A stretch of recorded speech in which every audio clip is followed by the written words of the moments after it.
Viewers আসসালামু আলাইকুম। আমি ডক্টর নুসরাত জাহান দৃষ্টি, ক্লিনিক্যাল সোশ্যাল ওয়ার্কার এবং সেক্সুয়াল হেলথ এডুকেটর। সবসময় চেষ্টা করি যৌন স্বাস্থ্য শিক্ষামূলক বেশ কিছু তথ্য নিয়ে আপনাদেরকে সেগুলো যেন সহজভাবে উপস্থাপন করা যায় আপনাদের সামনে, এবং আপনারা যেন সেই বিষয়গুলো সম্পর্কে একটা স্পষ্ট ধারণা পান। আমার উদ্দেশ্য কখনোই ধর্মীয়ভাবে বা কোনোভাবেই কাউকে কিন্তু আঘাত করা নয়। আমি মূলত চেষ্টা করে থাকি যে চিকিৎসা বিজ্ঞানের আলোকে যে বিষয়গুলো আপনারা অনেকে আমার কাছে জানতে চান বা আমাকে অনেকেই প্রশ্ন করে থাকেন, সেই বিষয়গুলো সম্পর্কে আপনাদেরকে একটা সহজ বা একটা স্পষ্ট ধারণা দেওয়ার। তাই কেউ এটাকে খারাপভাবে নেবেন না। ধন্যবাদ।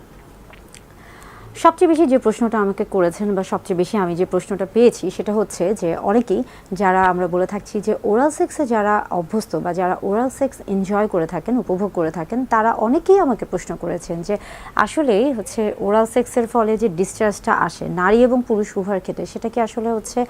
আমরা বলে থাকছি যে সেটা কি আসলে স্প্লিট করতে হয় নাকি সেটা আসলে সলও করা যায়, মানে আমরা বুঝাচ্ছি যে সেটা কি আসলে গিলে ফেলা যায় নাকি সেটা আসলে বের করে দিতে হয়। এটা নিয়ে অনেকেই আমাকে প্রশ্ন করেছেন এবং এই প্রশ্নটা সম্পর্কে আমার মনে হয় যে একটা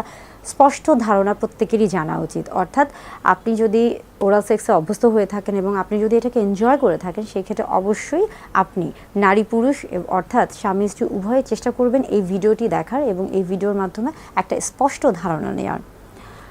কি হয়ে থাকে যে যারা আসলে ওরাল সেক্সে অভ্যস্ত বা যাদের অভ্যাস রয়েছে ওরাল সেক্সে বা যারা এটা এনজয় বা উপভোগ করে থাকেন, তাদের ক্ষেত্রে মূলত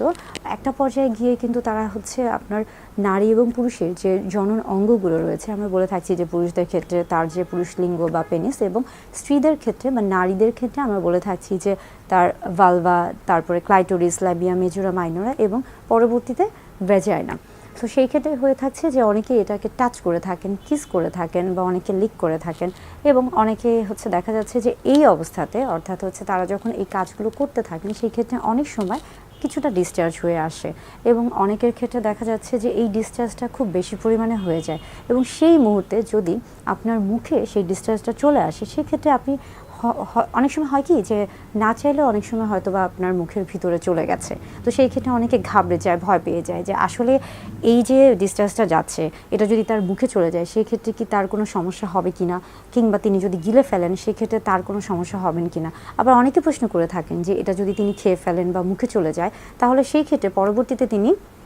কনসিভ করবেন কিনা, অর্থাৎ তিনি প্রেগন্যান্ট হয়ে যাবেন কিনা বা পরবর্তীতে তিনি গর্ভবতী হয়ে যাবেন কিনা। এই যে হচ্ছে কমন প্রশ্নগুলো অনেকেই আমার কাছে জানতে চেয়েছেন। আসলে আজকে জানবো যে আসলেই কি যদি মুখে চলে যায় বা কেউ হচ্ছে এটা গিলে ফেলেন বা সেটা ভুলবশত হতে পারে কিংবা সেটা ইচ্ছা করে হতে পারে, সেই ক্ষেত্রে কি তিনি আসলে গর্ভবতী হয়ে থাকবেন বা সেই ক্ষেত্রে তিনি কি আসলে কোনো সমস্যায় ভুগবেন কিনা।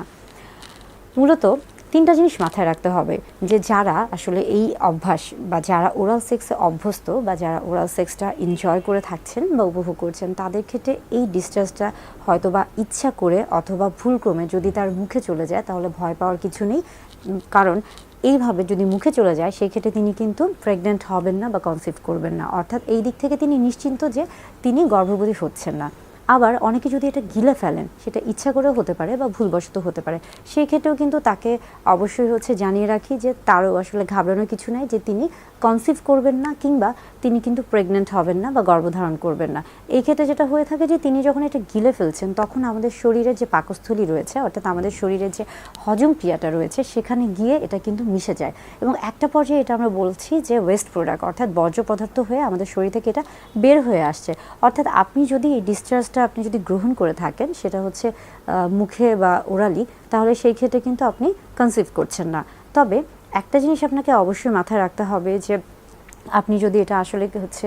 আপনাকে সবসময় খেয়াল রাখতে হবে যে আপনার যে সঙ্গী রয়েছে অর্থাৎ নারীর ক্ষেত্রে পুরুষ বা পুরুষের ক্ষেত্রে নারী কিংবা স্বামী স্ত্রীর ক্ষেত্রে সবসময় খেয়াল রাখতে হবে যে তিনি যেন অবশ্যই একজন নির্দিষ্ট সঙ্গীর সাথে সহবাসে অভ্যস্ত হয়ে থাকেন বা এই যে ওরাল সেক্সের কথা বলছি সেটাতে অভ্যস্ত হয়ে থাকেন, অথবা দুজন যদি মনে করে থাকেন যে একজনের একের অধিক সঙ্গী রয়েছে অর্থাৎ আমরা বলে থাকছি যে মাল্টিপল সেক্সুয়াল পার্টনার রয়েছে, সেই ক্ষেত্রে কিন্তু অবশ্যই নারীর ক্ষেত্রে যেমন ডেন্টাল ড্যাম ব্যবহার করতে হবে এবং পুরুষদের ক্ষেত্রে অবশ্যই কন্ডম ব্যবহার করতে হবে। এবং আরেকটা যে বিষয় হচ্ছে বা একটা সবচেয়ে গুরুত্বপূর্ণ বিষয় হচ্ছে যে আপনি যতই বলেন না কেন, আপনি যদি কন্ডোম ব্যবহার করে থাকেন এবং আপনি যদি ডেন্টাল ড্যাম ব্যবহার করে থাকেন, সেই ক্ষেত্রে আসলে আমরা বলে থাকছি যে অন্যান্য যে বিষয়গুলি রয়েছে, যেমন সেক্সুয়ালি ট্রান্সমিটেড ইনফেকশন, অর্থাৎ যৌনবাহিত যে জীবাণুগুলো রয়েছে সেটা দ্বারা কিন্তু আপনার সংক্রমিত হওয়ার সম্ভাবনা কম থাকবে এবং সেই ক্ষেত্রে কিন্তু আপনি যৌনবাহিত রোগে আক্রান্ত হবেন না। অর্থাৎ আপনি যদি কন্ডোম ব্যবহার করে থাকেন কিংবা আপনি যদি ডেন্টাল ড্যাম ব্যবহার করে থাকেন, সেই ক্ষেত্রে কিন্তু আপনি এই যে যৌনবাহিত রোগগুলো আছে সেগুলো দিয়ে কিন্তু আক্রান্ত হবেন না, অর্থাৎ নিজেকে সুরক্ষিত রাখতে পারবেন।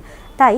অবশ্যই ওরাল সেক্সে যারা অভ্যস্ত বা যাদের অভ্যাস রয়েছে তারা কিন্তু এই বিষয়গুলো খেয়াল রাখবেন। আর আরেকটা গুরুত্বপূর্ণ বিষয় হচ্ছে উভয়ের ক্ষেত্রে, সঙ্গীদের ক্ষেত্রে অবশ্যই আমরা বলে থাকছি যে হাইজিন, অর্থাৎ পরিষ্কার পরিচ্ছন্নতা অবশ্যই বজায় রাখতে হবে। এবং আরেকটা বিষয় হচ্ছে যে রক্ত পরীক্ষা অবশ্যই আপনাকে হচ্ছে জেনে রাখতে হবে যে আপনি যার সাথে মিশছেন বা যার সাথে শারীরিক সম্পর্ক করছেন তিনি ইতিপূর্বেই বা ইতিমধ্যেই তিনি হচ্ছে বিভিন্ন রকমের জীবাণু দ্বারা সংক্রমিত আছেন কিনা। এটা হতে পারে বিভিন্ন ধরনের ভাইরাস ইনফেকশন কিংবা হতে পারে যে আপনার HIV এইডস, আমরা বলে থাকি হারপিস, ক্লামাইডিয়া, অর্থাৎ বিভিন্ন রকমের যে জীবাণু সংক্রমণগুলো রয়েছে দুজনই আসলে হচ্ছে সেই দিক থেকে পরিষ্কার আছেন কিনা, ঠিক আছে কিনা। অর্থাৎ যারা ওরাল সেক্সে অভ্যস্ত বা ওরাল সেক্স পছন্দ করে থাকেন তাদের ক্ষেত্রে এই প্রত্যেকটা বিষয়ে জানতে হবে। আশা করি ভিডিওটা আপনাদের ভালো লেগেছে এবং হচ্ছে ওরাল সেক্স নিয়ে আমাকে যারা অনেক ধরনের প্রশ্ন করেছেন, আশা করছি যে তাদের সেই প্রশ্নের উত্তর আপনারা পেয়ে গেছেন এবং আপনারা উপকৃত হয়েছেন।